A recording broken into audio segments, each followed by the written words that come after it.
ചെറിയാൻ്റെ പ്രസ്താവനയിൽ അദ്ദേഹത്തിൻ്റെ വാക്കുകളിൽ പ്രശ്നങ്ങളുണ്ടെങ്കിലും പറഞ്ഞ കാര്യത്തിൻ്റെ ക്രക്സ് എന്ന് പറയുന്നത് കേരളം ചർച്ച ചെയ്യേണ്ടതാണ് എന്നാണ് ഞാൻ വിചാരിക്കുന്നത്. കാരണം സജി ചെറിയാൻ പറയാൻ ശ്രമിച്ചത്, പക്ഷേ അദ്ദേഹത്തിന് മര്യാദയ്ക്ക് പറയാൻ പറ്റിയില്ല, വളരെ ശക്തമായ കമ്മ്യൂണൽ ഡിവിഷൻ ഉണ്ട് എന്നാണ്. സത്യമാണത്. കേരളത്തിൽ കമ്മ്യൂണൽ ഡിവിഷൻ ശക്തമായി വരികയാണ്, മതധ്രുവീകരണം ശക്തമായി വരികയാണ്. അതിന് അദ്ദേഹം ഉദാഹരിച്ചത് കാസർഗോഡ് മുനിസിപ്പാലിറ്റിയാണ്.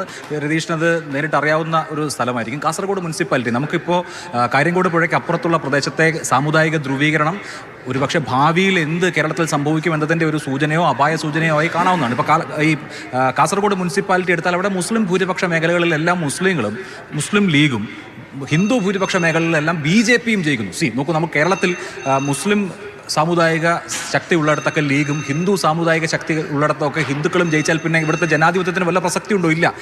അതാത് മനുഷ്യർ അവരുടെ മതത്തിൽപ്പെട്ട ആളുകൾക്ക് വോട്ട് ചെയ്യുക, ആ മതത്തിൽപ്പെട്ട ആളുകളെ തിരഞ്ഞെടുക്കുക എന്ന് പറഞ്ഞാൽ ജനാധിപത്യത്തിന്റെ അർത്ഥം തന്നെ ഇല്ലാതാവും. പക്ഷേ അതിന് ബദലായി CPM എന്തെങ്കിലും മുന്നോട്ടുണ്ടോ? കാസർഗോഡും CPMന്റെ പരീക്ഷണങ്ങൾ ഇങ്ങനെയായിരുന്നു, മലപ്പുറത്ത് ലീഗിന്റെ പരീക്ഷണങ്ങൾ ഇങ്ങനെ, ലീഗിനെതിരെയുള്ള CPM പരീക്ഷണങ്ങൾ ഈ തരത്തിൽ തന്നെയായിരുന്നു. അപ്പോൾ ആ പാറ്റേണിന് അപ്പുറത്തേക്ക് ഏതെങ്കിലും ഘട്ടത്തിൽ CPM അങ്ങനെ പ്രവർത്തിച്ചിട്ടുണ്ടോ? CPM പ്രവർത്തിച്ചോ എന്നുള്ളതിനപ്പുറത്ത്, അല്ലെങ്കിൽ ആരെ സ്ഥാനാർത്ഥിയാക്കുന്നു, ഏത് മതത്തിൽപ്പെട്ട ആളെ സ്ഥാനാർത്ഥിയാക്കുന്നു എന്നുള്ളതിനപ്പുറത്ത് മതപരമായ ഐഡന്റിറ്റി മാത്രം വോട്ടിനൊരു ഘടകമാവുകയും അതിൻ്റെ അടിസ്ഥാനത്തിൽ കാലുഷ്യം ഉണ്ടാവുകയും ചെയ്യുന്ന സ്ഥിതി വ്യത്യസ്തമാണ്.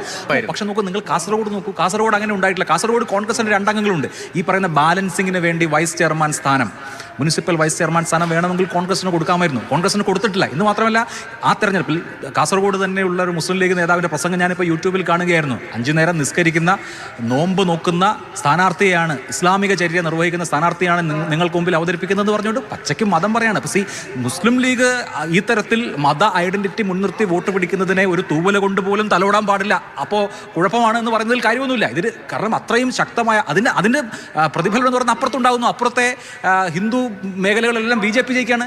കാസർഗോഡ് മുനിസിപ്പാലിറ്റി എന്നുള്ളത് കേരളം മുഴുവൻ വ്യാപിക്കുകയാണെങ്കിൽ ഹിന്ദുക്കളെല്ലാം BJPക്കും മുസ്ലിങ്ങളെല്ലാം ലീഗിനും വോട്ട് ചെയ്യുന്ന സ്ഥിതിവിശേഷത്തിലേക്ക് പോകും. അത് കമ്മ്യൂണൽ വോട്ടിംഗ് ആണ്. ആ തരത്തിലുള്ള വോട്ടിംഗ് ഉണ്ടാവാൻ പാടില്ല എന്നുള്ളത് ഒരു പ്രധാനപ്പെട്ട സോഷ്യൽ ഇഷ്യൂ ആണ്. കരുണാകരൻ ലോക്സഭയിലെ CPMന്റെ കക്ഷി നേതാവ്, അദ്ദേഹം മത്സരിക്കുമ്പോൾ മഞ്ചേശ്വരത്ത് വളരെ വളരെ പിന്നിൽ പോകുന്നു, കാസർഗോഡ് പിന്നിൽ പോകുന്നു. ഈ രണ്ടിടത്തും നേരത്തെയും ഈ ഒരു സാഹചര്യം. പക്ഷേ മഞ്ചേശ്വരത്തെ ഇടയ്ക്ക് CH കുഞ്ഞമ്പു MLA ആയി ജയിച്ച പശ്ചാത്തലമുണ്ട്. വളരെ ദീർഘകാലമായി പ്രത്യേകിച്ച് മംഗലാപുരത്തോട് ചേർന്ന് കാണിക്കാൻ കഴിയുന്നില്ല. മംഗലാപുരത്തോട് ചേർന്ന് കിടക്കുന്ന കാസർഗോഡ് മണ്ഡലങ്ങളിൽ കാലാകാലങ്ങളായി ലീഗാണ് മത്സരിക്കുന്നത്. ഉദുമയിലും കാഞ്ഞങ്ങാടും ലീഗ് ജയിക്കുന്നു, അല്ലെങ്കിൽ ലീഗിന്റെ സ്ഥാനാർത്ഥി ജയിക്കുന്നു എന്നുള്ളതല്ല അവിടുത്തെ പ്രശ്നം.